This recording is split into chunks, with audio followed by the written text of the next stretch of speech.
must act. Hey everybody, welcome back to Starfyre Gaming. I am Sir Joseph and this is Warhammer 40k Rouge Trader. We are on basically this forest world, and we are hunting for Caligio's Winterscale. And then we'll need to come back with the Dira and find her door that she's looking for. The forest is alive with the constant rustling of thick leaves and creaking wood. It is as if the trees themselves are walking. Okay, that's the walking tree thing. Alright, we've been through this area. Oh. No, we haven't been through this one, have we? Judging by traces of blood, the Xenos attacked the camp from the high ground, reluctant to get close.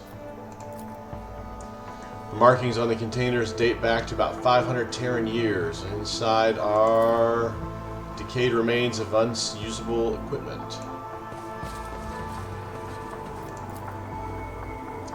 Putrid stench of decaying flesh comes from the enforcer's body that have not yet been torn apart by local wildlife.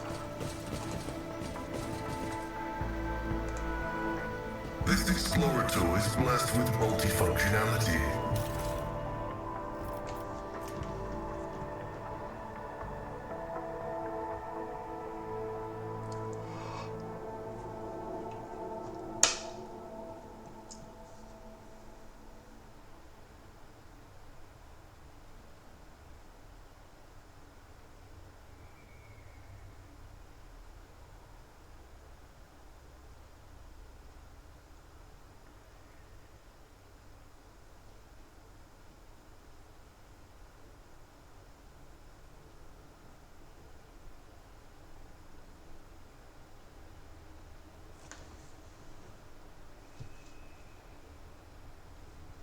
Alright, so this backpack is good for if you've got a really good ranged weapon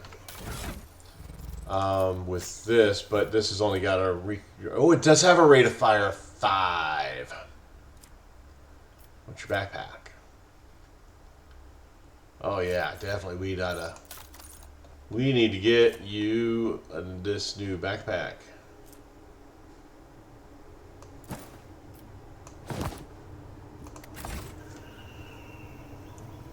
Alright, so we got this route or this. Let's go to this one here. A new challenge for me.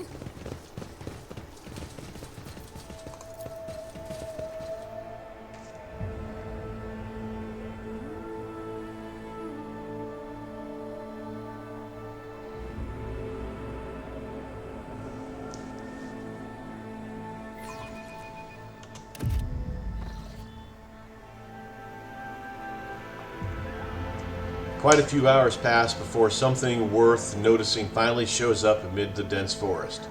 A pile of charred human bones laying in a shallow pit, and in front of it, like a standing stone, a broken fire cultivator with melted nozzles is stuck in the ground. Other corpses can be seen in the grass nearby, just as old and charred, but distinctly non-human. Scattered alongside those are Xenos weapons, covered in dirt. Some of the weaponry appears to be in working order, so it is still possible to get some use out of them. Alright?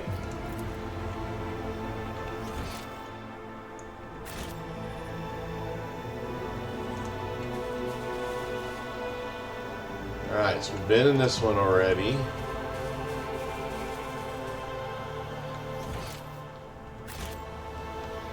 I'll lay claim to the stars. I think this is where we came from the first time, and then we went through this one, so we're going to go through this one.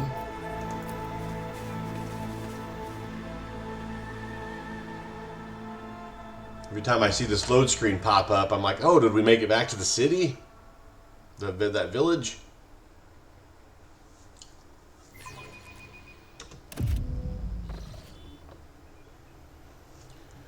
The irresistibly sweet aroma of fruit teases the Rouge Trader's olfactory senses, especially after so many hours spent in the stuffy humidity of the forest. But after locating a source of aroma, he decides against tasting the appetizing fruits. Several mummified corpses lie under the fruit trees, their withered faces a testament of their agony, their bodies covered in dark wounds resembling the bites of giant leeches.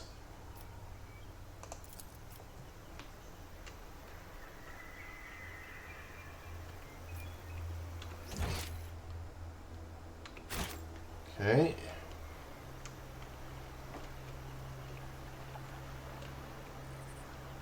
Oh, we've been here before already, yep. None shall stand in my way.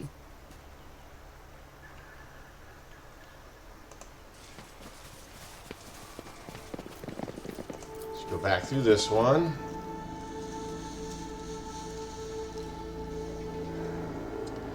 Forest hike lasts an entire day. In the golden rays of dusk, the Rouge Trader sees a small hill crowned with an aquila, a double-headed eagle totem made from the plasteel and rockcrete components of an ancient ship.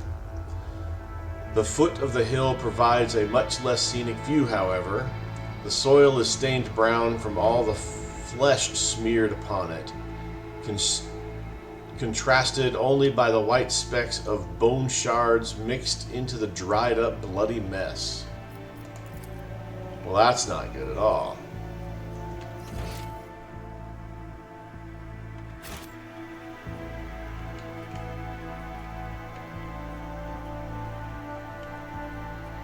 Follow my lead. I don't think I realized we could go up here last time we were here. A trivial task. The body of House Winterscale Seneschal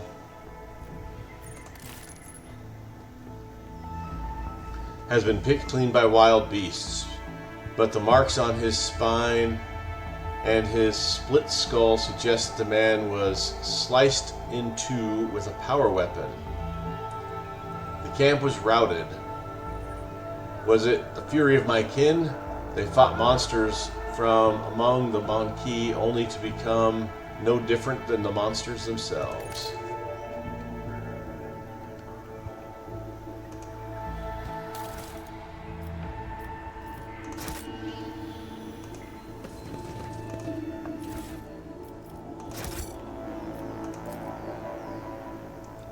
Caligos' Winterscale set up camp amid the remains of an ancient military encampment.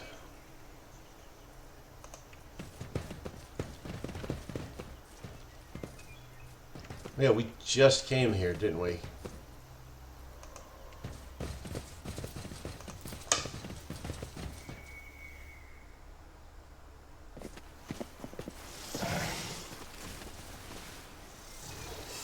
I go into the darkness. Don't sheathe your axe yet, my lord. More game rear their heads, eager to lose them. The mountain of muscle next to the laughing Rouge Trader menacingly rolls its shoulders. You recognize the hulking man as Wharton the Grey, arch-militant to Caglios Winterscale, who accompanied his master to your Magne Ascensio. Caligo briskly turns on his heel. The blade of his power axe shines threateningly in the sun, covered in fresh blood. Upon seeing you, he breaks into a bloodthirsty grin. You repeat yourselves, Xenos scum. Do you really believe I would fall for your trick twice?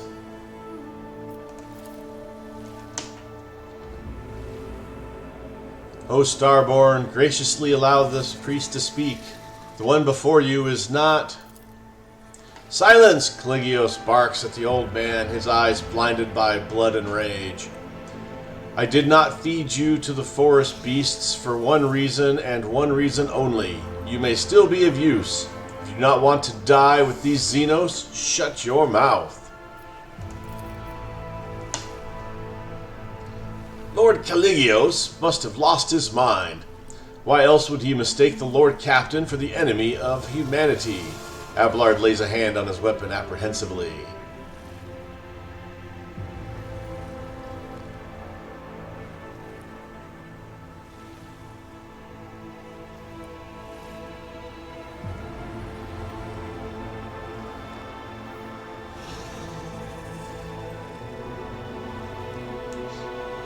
I am here to return speaks with gods to the village and pacify this forest. Caligulaos squints suspiciously. How do you know the old man's name? Has he been a spy for you this whole time? Speak!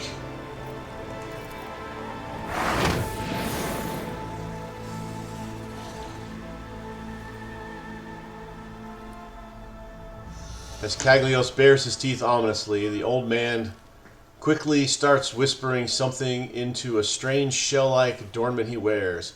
Brown sparks flash in Caglios's hair, and a cloud of steam suddenly bursts from his mouth. Alright, so someone is messing with Caglios. Loathsome old twig! Caglios angrily shakes his head, trying to throw off the Psyker's spell. When your gaze meets again, recognition dawns his face. Is that you, new blood? Fancy meeting you here. What in the void are you doing on my world? I'm here to resolve your conflict with the Aldari, with as little violence as possible. Then you're somewhat late, Ignatius. As you can see, the hunt has already begun.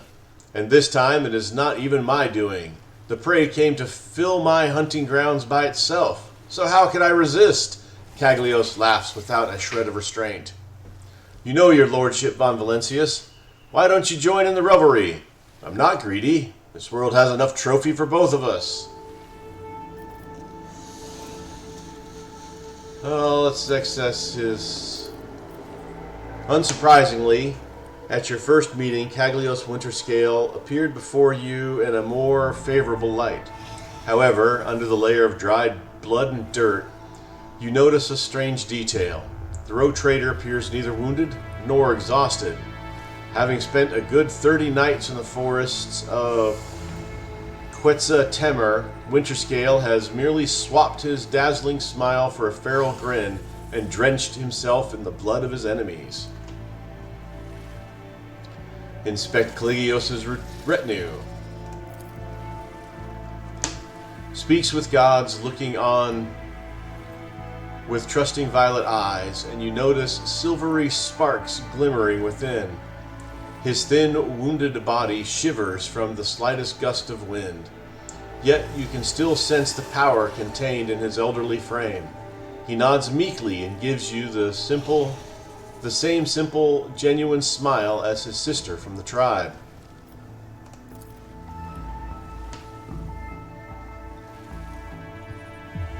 A panicked Binharik trill escapes from under the tech priest's hoods when one of her mechadendrites goes limp, sparking in multiple places at once. The servant of the Omnici gently picks it up and warily wields her combi tool until the manipulator starts moving again. The tall navigator in ragged clothes of silk and silver, proudly wears the coat of arms of House Cassini. Half of his face is ruined by a fresh scar left by acid. Ignatius von Valentius, the navigator nods politely. Though he tries to hide it, his voice is filled with pain and suffering.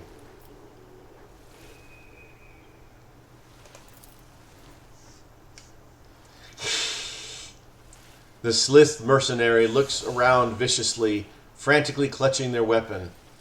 Their body is peppered with wounds, both old and new, some rotting and some almost healed. Their yellow pupils narrow when you lock eyes, but the Xenos quickly loses interest. Wharton the Grey has not changed much since your last meeting. Still the same brute of a man with bloodshot eyes and a dull expression on his face. However, unlike Caligula's other servants, the arch-militant does not look exhausted, and neither does Caligula's. Both are filled with rage and thirst for battle, as if the hunt has only just begun.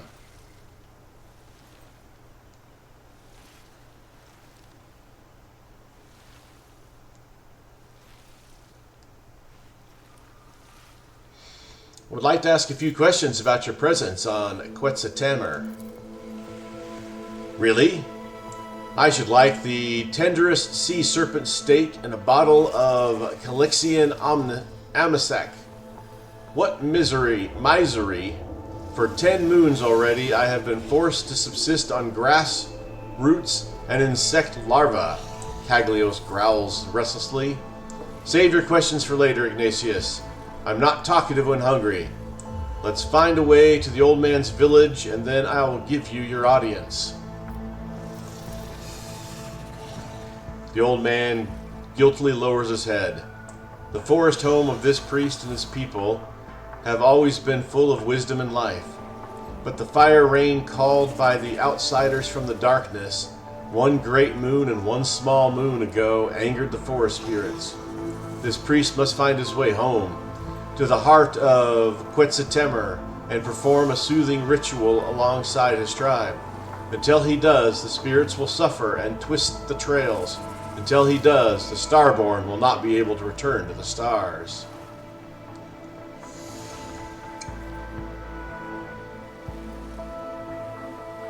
You've already destroyed 4 Xeno ships. Is that not a great victory in itself?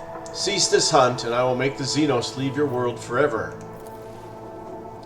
Retreat when the enemy's bones already crunch underfoot? Wharton sneers. Alien blood must flood the lands of Quetzaltemer. Only then will the Xenos have paid for their insolence. Quiet, Wharton. This hunt truly has dragged on quite some time. The ever-twisting paths, the paltry game, the dullness of it all is suffocating. The rage on Caligos's face changes to dejection.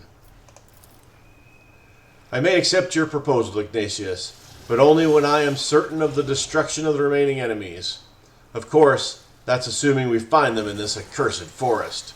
Annoyance and malice drip from Winterscale's every word. Yrliet gives you an intent look and curtly nods, her shoulders relaxing slightly. The first order of business is to return the priest to the heart of the forest and calm its rage. Well, what are you waiting for, new blood? I wandered these forests for 30 nights and did not find the way to Old Twig's village. We'll see if you bring us better luck. Move out!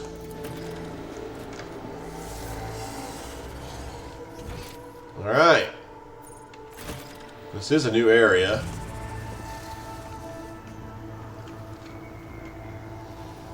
I'm assuming where we came from will be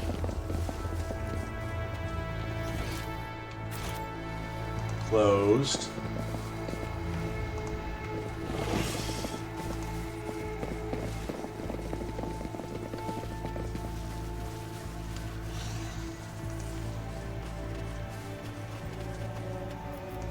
Searching is my observance. Fruit gatherers' bodies have been savaged and gnawed on by local wildlife. They likely were prevented from leaving the area by the moving forest. What's this? A bayonet chain knife. When the wearer attacks a target with any ranged weapon in a 1-cell range, that attack inflicts bleeding 10.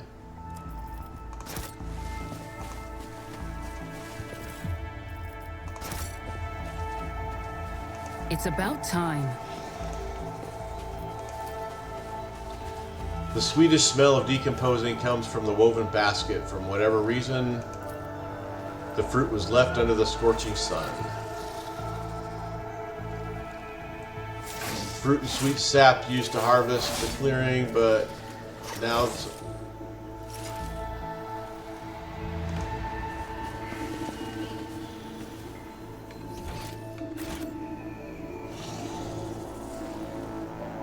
Victory awaits!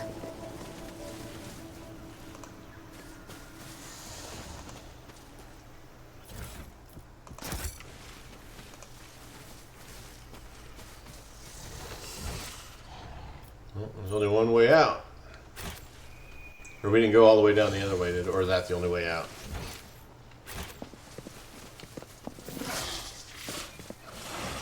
So this way is out. Is there a way out over this way? There's not. Alright, so we only have this way to go. A new challenge for me.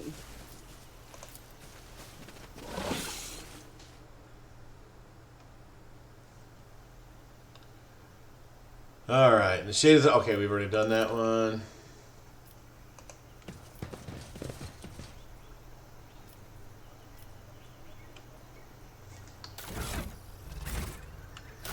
Our buddies aren't here anymore.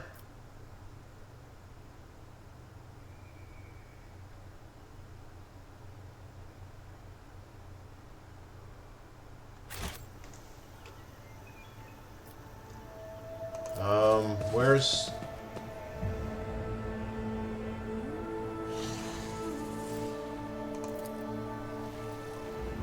I won't tolerate weakness.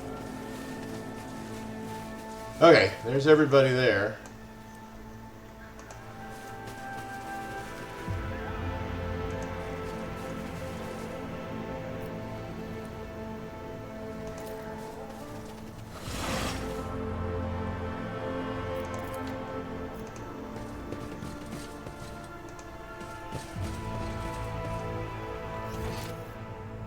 All right, let's just keep exploring. Maybe they'll show up along with us. All right, that was closed off. Let's go this way.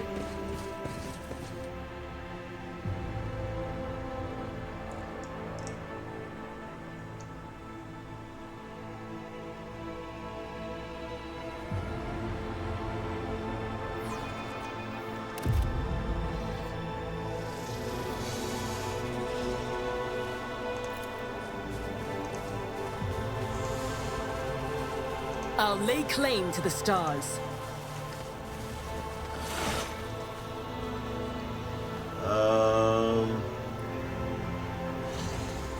Let's go this way.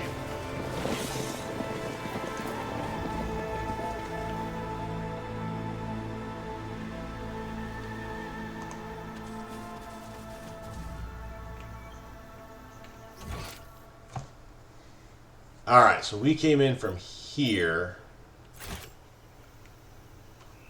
So we want to leave over here.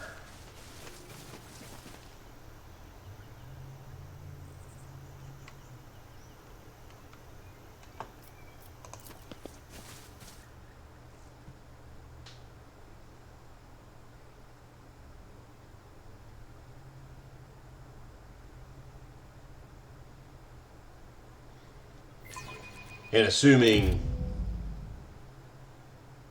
these things all lead to each other. Ah! Alright.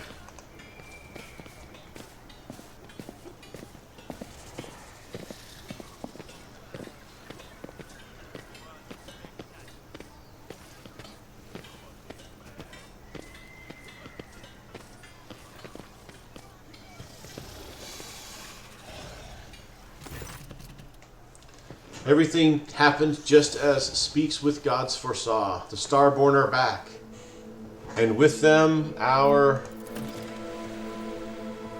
Enough of your bleeding old hag. I already told you your speech offends me so. It makes me want to cut out your tongue.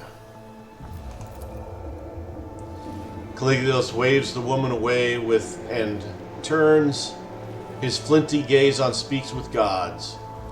I am sick and tired of aimlessly trudging through the woods, old man. I am a hunter, and without a quarry, I turn into quite the beast. Humbly covering his eyes, the priest nods slightly. Speaks with Gods is ready to conduct the ritual, old Starborn. The leader, the heart of the forest, is calling out to me, so let the priest serve his God, not in word, but in deed.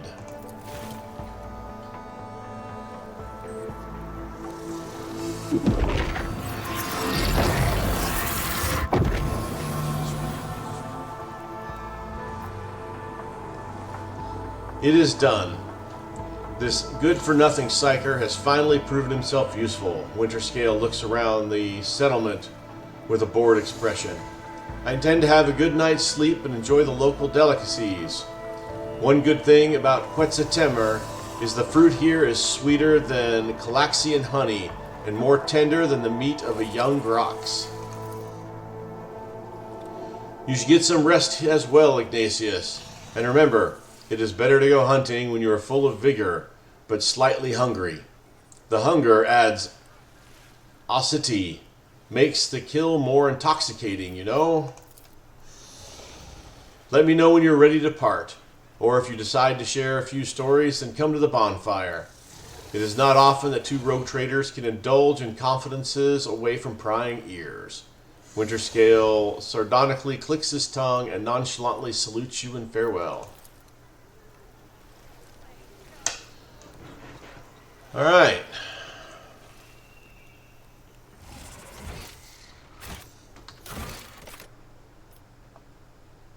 Priest performs ritual. Winterscale is proposed to finish the hunt before returning to his ships. All right, let's talk to Speaks with Gods. Speaks with Gods welcomes you, Starborn. His violet eyes are reverently trained on you. How can Speaks with Gods help you this time? Tell me about yourself, old man. Speaks with Gods is the name of this humble servant of the forest, rivers, and mountains. For while the two-headed eagle god speaks, his servant listens and recounts the words to his tribe, and the tribe carries out his will. The old man closes his eyes, and his body sways to the rustling of the leaves and the babbling of the streams. This servant of dreams, nightmares, and revelries can see things that others cannot see. What has transpired and what is yet to be. Your appearance in the heart of the forest and the priest tempers for a moment. The consequences it bears for Quetzaltemur. What consequences of my coming to this world did you see in your visions? The Sky Herald stands at a crossroads. I see all his choices and see none of them. But this servant knows only one thing clearly. The Starborn must go to the Deadlands and destroy the one who should have been long dead. Suddenly, the old man throws back his head. His body shudders and droplets of blood burst between his clenched teeth. The sunset rays will paint the heart of the forest crimson. In the darkest leaves, if the darkness leaves it and the two stars part, then meet again. Crimson, crimson, the fading light can still be saved. The priest covers his face with his hands and breathes slowly, finally coming to his senses. Forgive this servant, Sky Herald. The waking dreams are the most painful. Tell me about your tribe. We are the children of the fiery mother and the pale father who look after us by day and guard us by night. The faithful servants of the two-headed eagle god who shields our lands from misfortune with his wings. We are the ungone forest-dwelling children of the earth and the guardians of the temple of Quetzaltemur, the first Starborn to have set foot on the virgin soils of this land. Tell me about Leads Ahead. Leads Ahead is the half-sister of this servant of smoke, fire, and ash. She was the first to emerge from the mother's womb and thus named the next ruler of the tribe. And this servant was the shield to fend off disasters from his ruler. Many years later, when the gift of the eagle god awakened inside this servant, Leads Ahead named her brother the priest of her tribe. Your way of speaking is strange, just like your sister's. The old man looks down embarrassed. Forgive the servants of Quetzaltemur for their speech, O Starborn.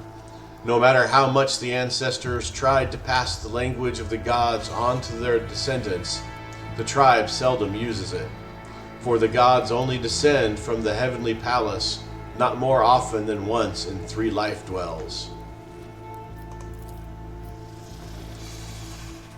The lingo-cultural analysis of the target's speech suggests that the expression 3 life dwells equals 150 standard Terran years.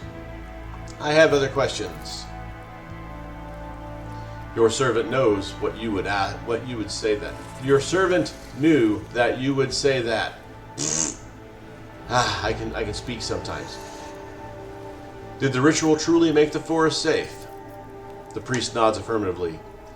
The spirits from the darkness brought the fire rain down on Quetzaltemur, killing many of the tribe who had cared for the forests young and ancient. This blasphemy enraged the guardian spirits, but as soon as this servant of the wind, rain, and sand soothed them with the ritual sacrifices and divine sorcery, their wrath gave way to mercy.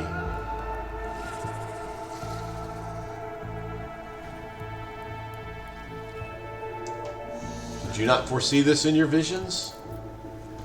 The dreams come and go, Sky Herald. Of the faraway stars, sometimes this servant of the gods can understand the mystical visions of the days of old or the future, but even speaks with gods cannot fully comprehend the divine design of the two-headed eagle god. Sometimes I am blind even when I can see.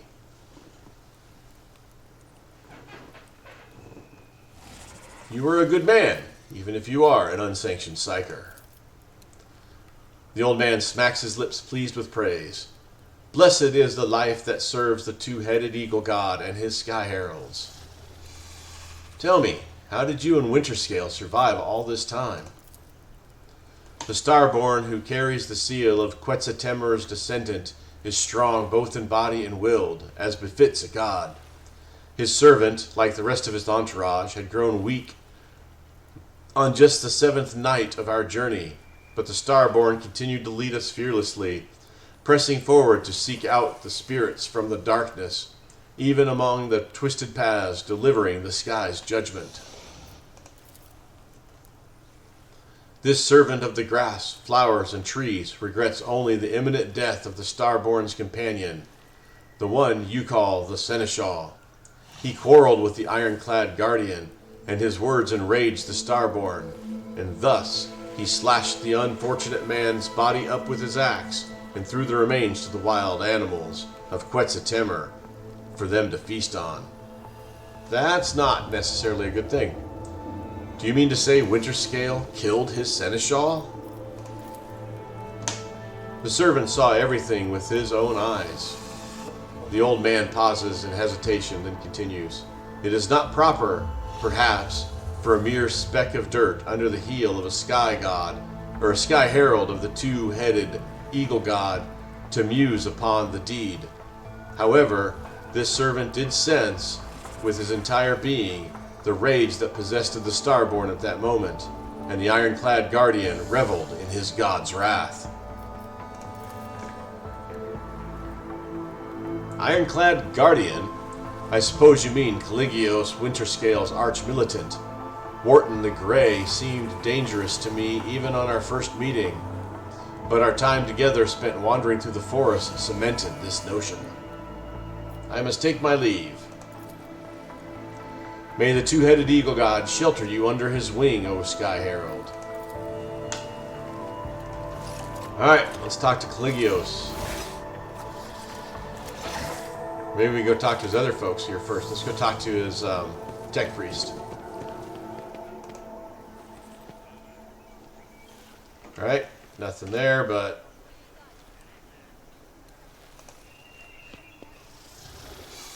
Yep, nothing there. Nothing there. Nothing there. Alright, let's talk to Caligios. Nice walk that, wasn't it, Ignatius? You may have helped us navigate the living forest's clutches, but don't let it go to your head. I would have managed myself sooner or later. Winterscale chuckles and repeats, sooner or later. I have some questions to ask you. One day you too will grow sick of all the talking, and then you too will choose shooting Xenos on a wild planet over endless intrigue. Cheerful notes ring in Caligius's voice. Fine, we have plenty of time. So be it.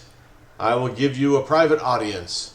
If dear Chorda knew how close-knit we had become, she would surely brand us conspirators.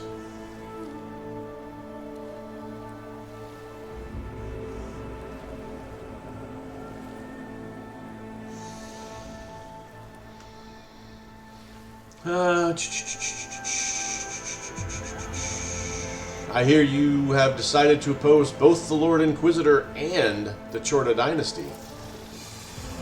A void kraken may eat them both, for all I care. Winterscale makes a wry face and clenches fists in anger, acting as if their war on heresy in the Expanse is just starting. Ha! I've been living it for decades, and I don't need an inquisitorial preacher, and I certainly don't need Incendia's goodwill. Tell me about Quetzaltemur. Your inquiries are curious, to be sure. Quetzaltemur is a planet with a rather dreary backstory. A long time ago, it supplied my great-grandfather with tons of succulent fruits and thousands of cargo containers filled with special building fiber produced from the local forests. The population all lived in large cities, a safe distance away from the tangled paths of the trees. And then this quiet life was dashed by Xenos raids. They burned down the cities and shackled our people faster than our ships could help. In the end, the local governor ran away, leaving the remaining people at the beast's mercy. And the people in turn fled the big cities that attracted the Xenos. And that is how the forests that the rabble feared became their salvation. The planet fell into decay, and there was no one to populate the cities, and there was no one to extract resources. Quetzaltemur expected 3 new arcs filled with settlers to arrive from the Imperium, but in 500 years, not one of them has reached the Expanse. Do not turn your gaze to me, Ellentalk. It was not my kin who desolated this world. How did you survive in the forest all this time? The forests of Quetzaltemur are not like the jungles of Catachin, new blood. The only thing that could kill you here is your own stupidity, or an unfortunate coincidence in the form of a stray Xenos or a rare predator. Rainwater for breakfast, nutritious larvae for lunch, and fermented fruit in place of wine for supper. One could not wish for better hunting grounds. Caligius laughs, then falls silent, eventually unwilling to share the details. I noticed that your people looked utterly woebegone. While you do not have a single scratch on you. That means that my people are weaklings, and I shall change that soon. As for me, I have been a stout constitution since the day I was born. At first, Caligios shrugs his shoulders indifferently, but after looking closer at his companions, he raises a brow in surprise. It seems the Rouge Trader just realized the validity of your words. I saw the corpse of your seneschal at the forest camp. The old man was a weakling, and that is why he is dead. That's what happens when you can no longer fulfill your duty to your master. Wharton grins in contempt, his entire being expressing his disdain for the seneschal. Caligios carries himself with an air of indifference, but the sudden furrows on his forehead betray his regret. Many fine warriors have perished on this hunt. Raise a toast to their names when you can. Let us discuss the Aldari problem. You care about them that much, new blood? Caligios bellows in disdain. Go ahead, then. Try to convince me that the vile Xenos scum deserve the mercy of Caligios Winterscale. But remember, You only get one chance to try.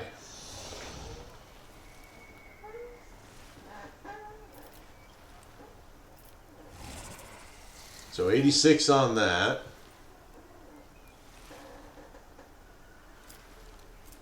$86 on the Fellowship.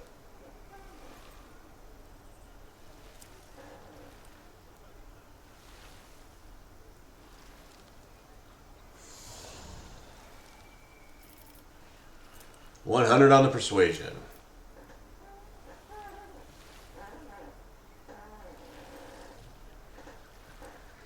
I don't like the debt part. I think we're going to go with the 86 Fellowship part.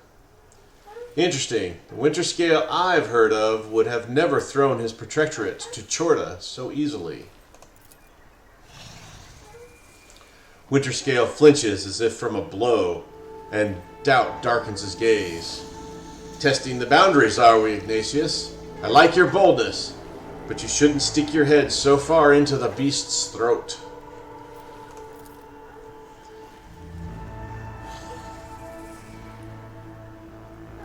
I shall consider your words, and that is all I shall promise.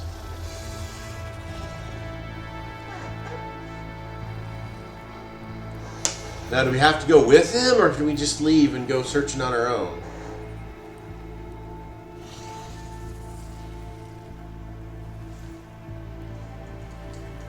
I'm going to leave. I need a little more time. The thrill of the hunt is unfamiliar concept to you, I see.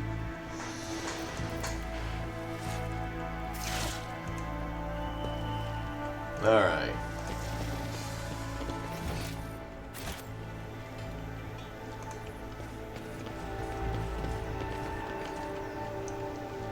That might be all of the paths are blocked. None shall stand in my way. If we go by ourselves.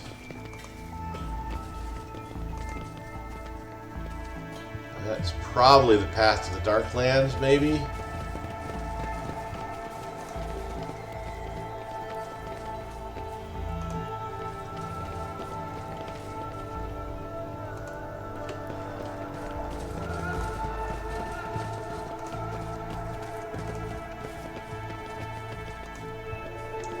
No, there's the path out. Follow my lead. This leads to the scene of the slaughter.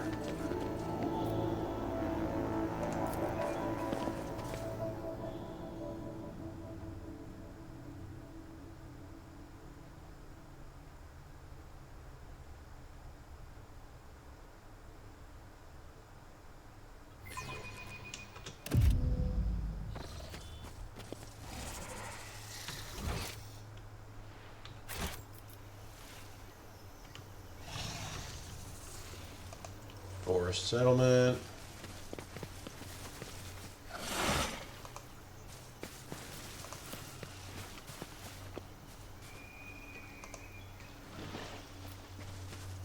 Ancient totem.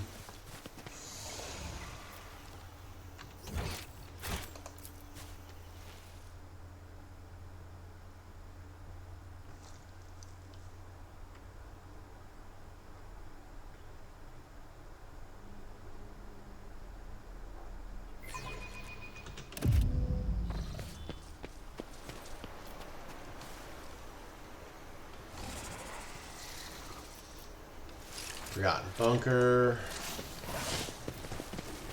Abandoned camp. Yeah, I think we have to talk to him. It's about time.